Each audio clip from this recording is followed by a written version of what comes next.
So I just whistled and Shiloh came down here, and I'm opened the gate to the other front pasture, which is the first time I want him to try to go explore that.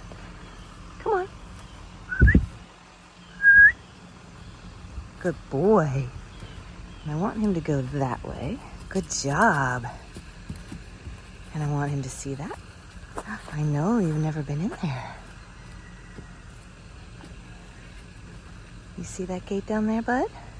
Hi. Oh no, I know. I want you to come to me, thank you. Do you see this other gate? There you go. What a smart man. Whoa, he's never been in this pasture before. Look at that.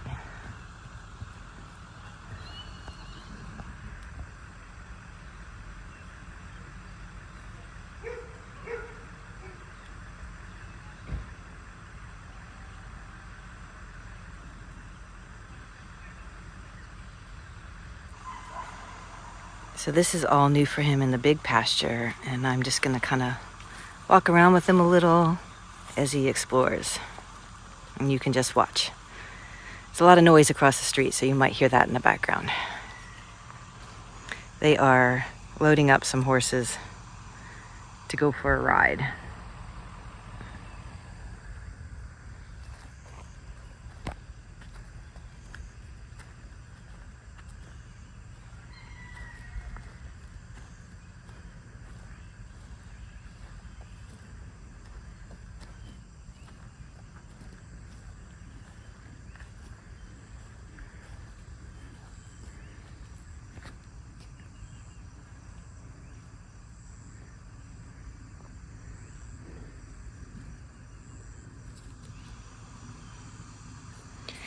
It might not actually be very exciting because even though this pasture is pretty well eaten down, it is always all the horses' favorite pasture. He's already found a really good spot.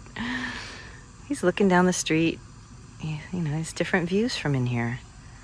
And this is what I really want him to get a sense of each place. I think this is a really important step before I put them all together and open things up so they can run around a little and have plenty of room to, get away from each other if they want to, but I want to be sure he's comfortable in each of these settings and has at least explored them once before I do all that, because things happen a lot more quickly when they're running around and they're focusing on each other. He just saw that they're way down there. You won't be able to see that on here, but he can see them, the other horses down there. I love how he's just staying down here with me, though.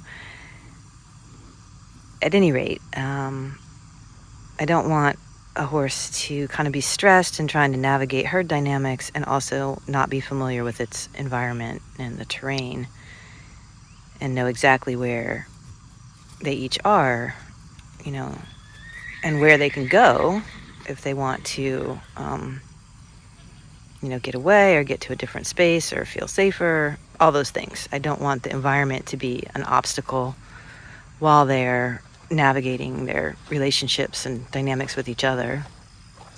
And just following him, letting him explore and going with him, which is also kind of a nice relationship building thing where I'm not, unlike the other day where I was trying to steer him, and just now when I was trying to steer him in here, now I'm just joining him and kind of following his lead. And I want him to also learn to feel that difference in me, in my energy of when I'm just hanging out and joining him and when I'm asking something of him. These are all really important aspects of us being in more organic relationship versus a physical control and modifying his behavior by food rewards or halters or lead ropes or anything like that, of just being more in sync with each other, which is a more natural way for horses to engage in relationship, but not necessarily more natural for us. Well, it is more natural for us, but we're not as used to it. And I've gotten to where I'm pretty good at it with my horses, the other horses. But all of this with him does trigger a lot of control desires to know I can control him if I need to. And that's what I have to keep in check, is realizing that there's just no need to, because he's a cooperative being. So now he's going to go down here closer to the other horses. And I really wanted him to check out there's our well is right here in the middle of this section of the pasture. So this is a well pump cover. And he trotted past that a little bit. It's kind of like, what is that? But now his familiar friends are down here. We'll see if he chooses to engage with them this morning. And I'm going to stay back because this can also make him feel a little trapped down here. The only way out of this section is past me, which hopefully soon will not be that big a deal for him, but at this point still kind of is.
So I think part of why we're getting a lot more of the, little bit more of the old behavior from them is because this pasture there. Now I got out of the way and he's going to head on down.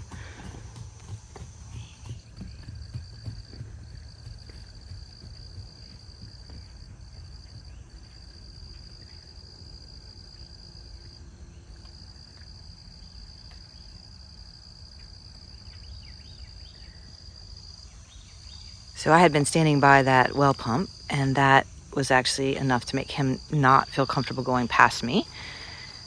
So when I came over to the side here, he's like, I'm going to take my exit, because this little space down here is a little bit claustrophobic. And that's another thing I want him to know. If they're running around and playing out there, he's kind of coming back now. But this is one of the things they need to know. Oh, look.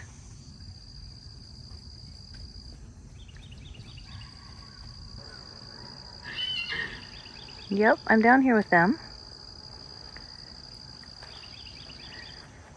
But one of the things the horses have to remember and know is that sometimes this gate here, or these gates, are open, or one of them's open and one of them's not, and sometimes they're both closed. So if they come running down here in part of a discussion, good, now he's checking out the well pump. But if they come running down here and then realize that the gates aren't open, then they can get kind of trapped down here. Depending on the dynamics, one or more of them can get trapped. If the horse that's higher on the hierarchy is sort of where Shiloh is and blocking the way down there, and these other gates are not open, then this can feel like a little bit of a trap down here. And again, these are just the things I want him to start to be aware of on my property.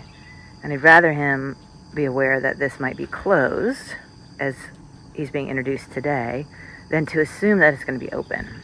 And then later he'll learn that sometimes it's open. So he's talking to the horses down across the street. There's one or more of them's getting on that trailer to go somewhere. So he's a little, can't really see that from all the way in here, but they are loading a horse down there, and he's aware of that. He's kind of concerned about it. Still makes him pretty nervous to see those horses coming and going on trailers. I think he realizes the trailer's not about him anymore, but he's still, horses experience lots of things with trailers, including sometimes they or their friends get on them and don't come back. So it's a confusing, can be a very confusing and anxiety provoking thing for horses when their familiar friends or even familiar acquaintances across the road get on a trailer. But I love how he's coming down here even though I'm down here and exploring. And I go a little further down by these horses.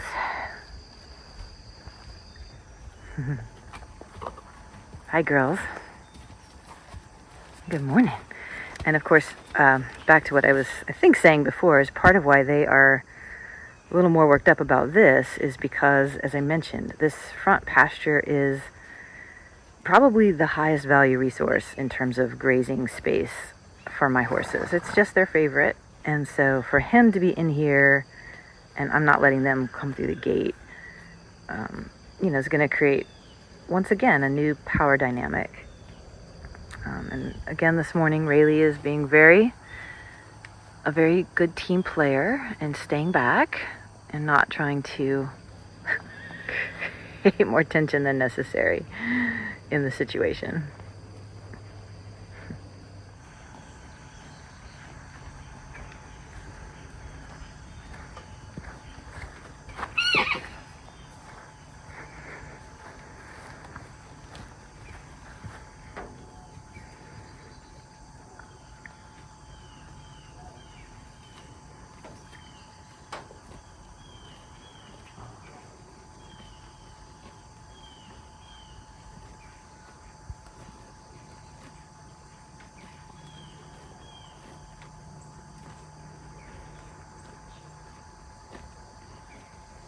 But once again, Shiloh is doing a lovely job of just de-escalating the situation and not engaging in the drama, which, if he were a horse that wanted to engage in that, could really get things riled up. But I'm really grateful that that doesn't seem to be his personality or his leadership style. And it's also kind of sweet here. He's turning toward me and a little kind of grazing toward me. So I'm just gonna sign off and hang out with him a little here in the front pasture before I finish my chores. I have a client coming this afternoon, so I'm not gonna attempt to put everyone together today. Just in case things go haywire, I don't want to have to try to deal with that and a client coming later. So I think if the weather is good and all the indicators are good tomorrow, I may try putting everyone together for the first time. And the fact that the other horses are here and he's connecting with me right now is a really good sign that he's starting to understand that I'm part of the herd and not just a human here trying to do things to him, and that makes me really happy. All right, stay tuned.